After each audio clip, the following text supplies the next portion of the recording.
Hello everyone. तो आज हम लोग डिस्कस करने जा रहे हैं हिमाचल प्रदेश हमीरपुर बोर्ड के जो है प्रीवियस ईयर क्वेश्चन पेपर।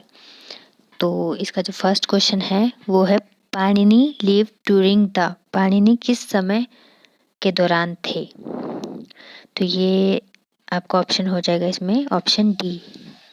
इसका मतलब है कि इनमें से कोई नहीं। जो पाणिनि है वो 5th और 6th सेंचुरी में जो है वो आए थे।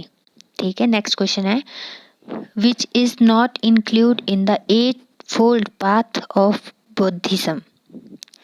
बौद्ध धर्म के अष्टांगिक मार्ग में निम्न में से कौन सा शामिल नहीं है। तो कौन सा शामिल नहीं है?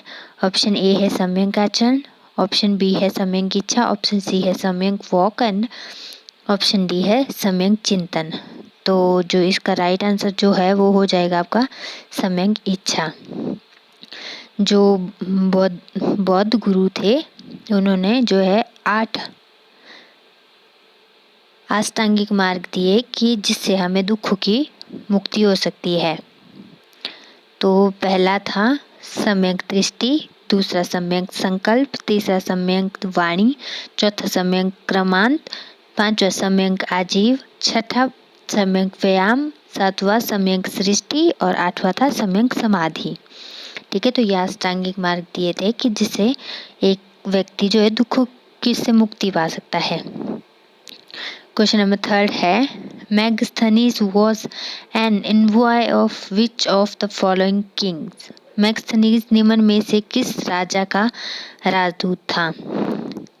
तो इसका ऑप्शन जो है वो ए ऑप्शन सेल्यूकस का था। और जो है इसने जो है मैगस्थनीज को जो एक पुस्तक लिखी थी उसका नाम था इंडिका, जिसमें जो है मौर्य वंश के बारे में जो है जानकारी मिलती है। क्वेश्चन नंबर 4 है which of the following Sultan had greatest number of slaves in his court. निम्न में से किस सुल्तान के दरबार में सबसे बड़ी संख्या में गुलाम थे। ऑप्शन ए है Balban, option B Alauddin Khilji, option C Mohammad bin Tughlaq, option D Firoz Shah Tughlaq. तो इसका आंसर हो जाएगा option D Firoz Shah Tughlaq. Question number 5 है निम्न में से किस वंश के अंतिम शासक बहादुर शाह थे। ऑप्शन ए है सिकंदर लोधी वंश, ऑप्शन बी मुगल वंश, ऑप्शन सी सैयद वंश और ऑप्शन डी इनमें से कोई नहीं। तो इसका जो ऑप्शन हो जाएगा वो हो जाएगा मुगल, जिसके जो है बहादुर शाह जफर जो है वो लास्ट जो शासक थे।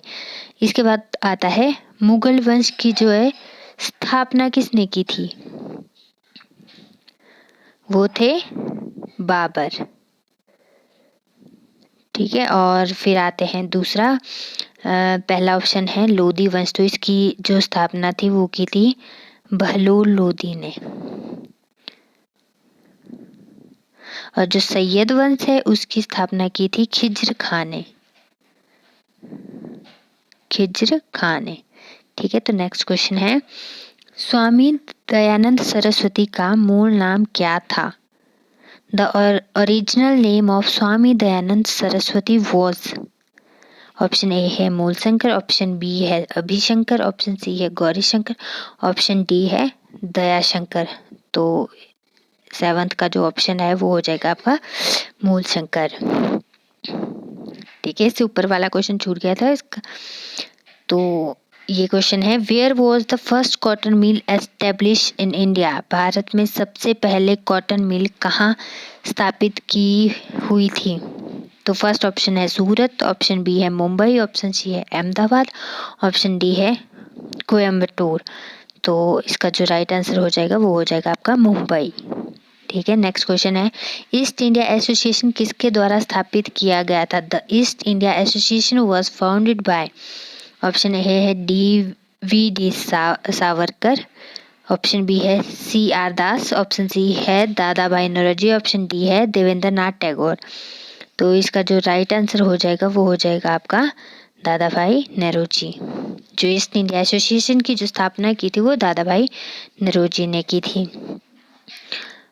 क्वेश्चन नंबर 9 है Which one of the following writs in issued during the pendency of proceeding in a court? निम्न में से कौन सी रिट अदालत में कार्यवाही की लंबिता के दौरान जारी की जाती है? ऑप्शन ए है मैंडामस, ऑप्शन बी है सर्टी ऑरोरी, ऑप्शन सी है प्रोहिबिशन, ऑप्शन डी है कोवरंटो। तो जो है इसका राइट आंसर हो जाएगा आपका सर्टी ऑरोरी।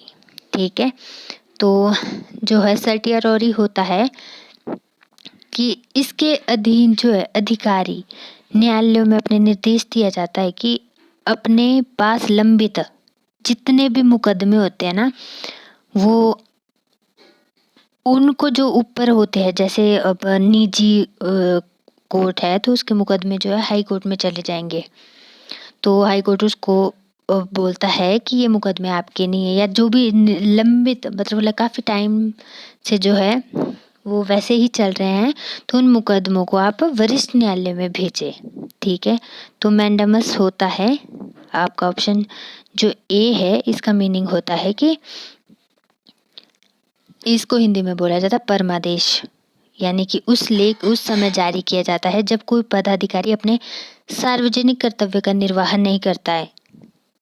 वो इस प्रकार के आज्ञा पत्र के आधार पर पदाधिकारी को जो कर्तव्य का पालन करने का आदेश जारी किया जाता है। ठीक है, तो ऑप्शन सी है आपका प्रोहिबिशन।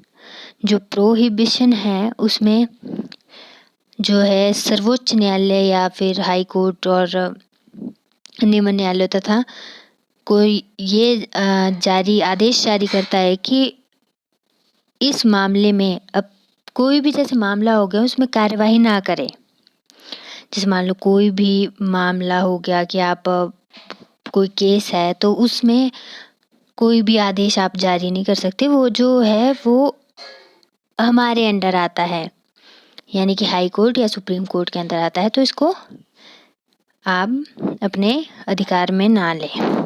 और सबसे मेन बात जो है, रिट कितने प्रकार की हो सकती है?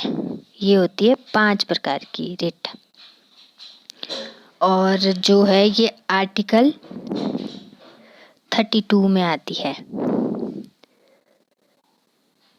ठीक है, तो इसका नेक्स्ट क्वेश्चन है which is not include in the directive principle of state policy? निम्न में से कौन सा राज्य नीति के निर्देशक सिद्धांत में शामिल नहीं है? पहला है शराब का निषेध, दूसरा है कार्य का अधिकार, तीसरा है समान कार्य के लिए समान वेतन, और डी है सूचना का अधिकार। तो इसमें आपको बताना है कि कौन सा नहीं है, कौन सा नहीं है। तो सूचना का अधिकार, क्योंकि ये हमारा क्या है, फंडामेंटल राइट्स है। ये हमारा जो है फंडामेंटल राइट्स है, तो ये हमारे जो है राज्य के नीति निर्देशक सिद्धांत में जो है शामिल नहीं किया जाता है। ठीक है, thank you for watching this video.